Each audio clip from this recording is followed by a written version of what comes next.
should help build our own city. We need to start making some money or we're going to lose our house. Finally, in our last dollars of our savings. The man finally comes through to his senses.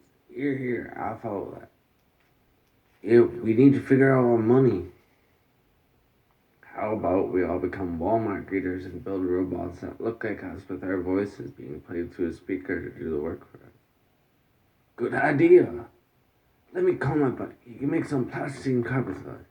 You guys go apply at some Walmart. The four get hard to work, and by the time Graham gets back with the confirmation that the machine is ready to measure and outline their bodies, the crew has managed to build the neck of one of the robots they were going to use. We're going to need some help building and making these robots. Let's get some interns to help us. We'll teach them a few things and build our robots 700 times faster. Okay, let's grab them from everywhere too. Get a brigade of them the size of a small elementary school. Before stick out their chests out and quickly start pacing.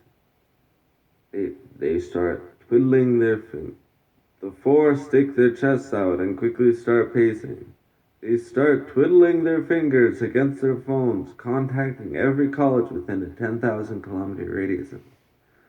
They get 400 interns to meet them at the community center for a $699 contest on who can put the most work into building a greeter robot. They build second prize at $400 and fourth and fifth and sixth at $100. The interns came blazing in like a stampede. The cups for the complimentary beverages were used up and knocked on the ground within 30 minutes. The pancakes were reduced to depressing, sarcastic-looking smiley faces in an hour due to the lack of pancake batter. And a very overworked, poor-looking intern sat in the corner, eating raw butter in his ripped gray strap pants and broken glasses. CBJ notices and his heart pumps with pain. He feels for the kid trying to achieve his dreams despite his obvious financial troubles and walks over with a face of compassion. Why eating raw butter? Did you not get enough pancakes? Steve slowly lifts his head up and shakes it. I haven't eaten in a couple days, actually. I didn't even get one of those mockingly small strips of pancakes that made a smiley face, as if I didn't feel like the world was laughing at me enough. Hey man, let's go get you a real breakfast. I got $50 to your name on it. CPJ holds out his paw and lifts the poor kid to his feet, pulling him into a hug. He feels his heart get strangled as Steve thanks him. How have you not eaten in days? Hospital bill.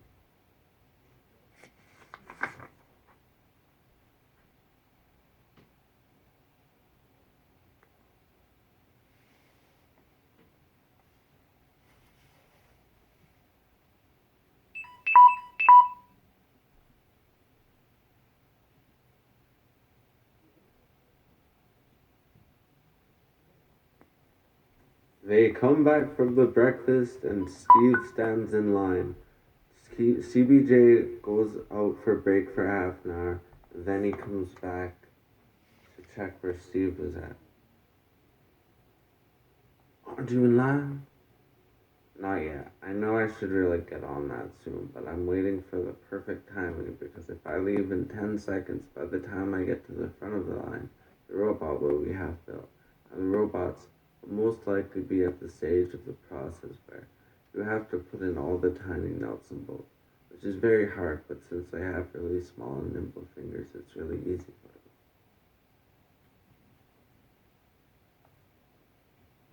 There to warn you about future problems. So what dream juice releasing and linking waves you're creating with this klaxon?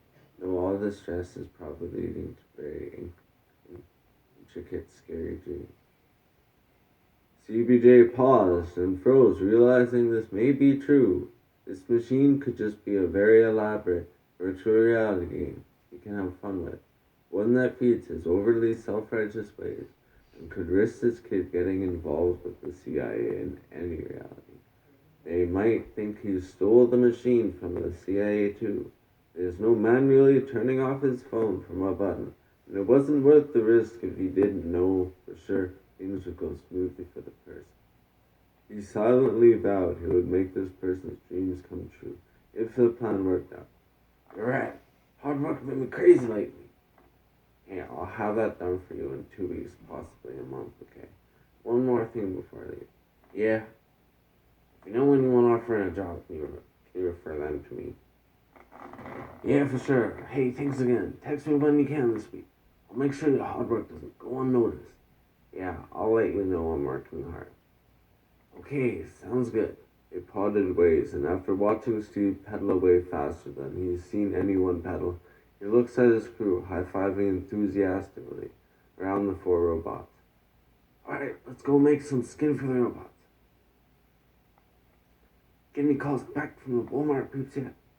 So far, Duke has 2 interviews, CBJ has one, and you're the only one who doesn't have one yet. No.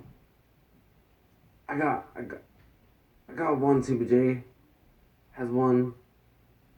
No, I got one on Monday. Damn it. Can't believe what I just.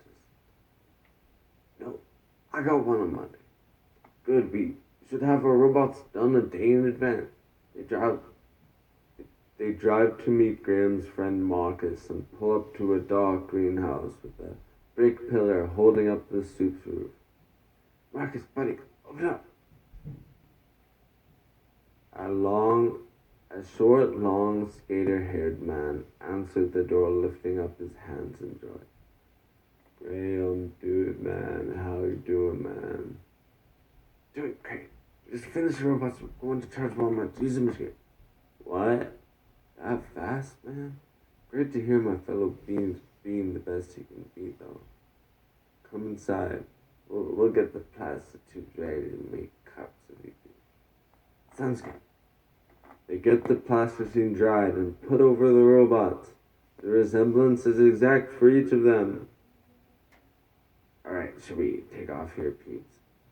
Wait, man, before you take off here, I just wanted to see if I could be there to watch when you people take these robots to the job. Yeah, sure. Maybe you can be of some help to make these things look as long as possible. 4 days passed, and it was time to take the robots to their job interviews. Duke and CBJ drive Robot Duke and stand him at the front door. They control him from an iPad, and Duke's robot walks to customer service motionless in a fashion that looks like goose step. The manager smiles and greets Duke.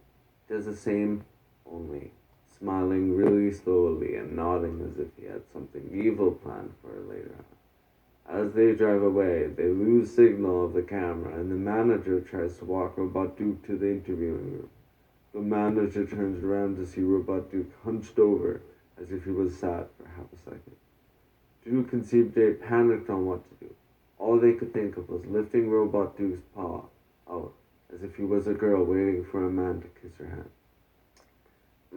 Please walk me to the room and take my hand. My, contacts popped out and I can't see a thing. The manager happily obliged, and she walked into the interviewing room. It was horrible at knowing where to look at the first minute. He couldn't feel exactly where the sound was coming from. He just knew to look a bit to the left, then right. But then he spent the first minute staring at her crotch anyways, jolting his head up in realization when the signal came back on. Listen, noticed, and asked if you knew. Is everything alright? Yeah. Sorry. I really go blind when I lose my contacts, hey. Sorry, I had no idea where I was looking. It's okay, just don't let it happen on the job. Make sure your contacts are in. Some customers could really get mad at it. Yes, for sure. I'll make sure to treat everyone with the utmost respect. Alright, well, that's all we'll need from you. And if that's no problem, you got that. Duke shrugged and lifted his paw, hanging downwards and limp like a confused child. Can you walk me to... But before he could finish his sentence, she said, "Yeah, sure, just make sure you bring an extra pair for work, though. Imagine how this could have turned out had you done this to a customer." "I can't." "Ha! That won't happen." "I really hope so." "No, we could get sued." "I really hope so." "No, we could get sued."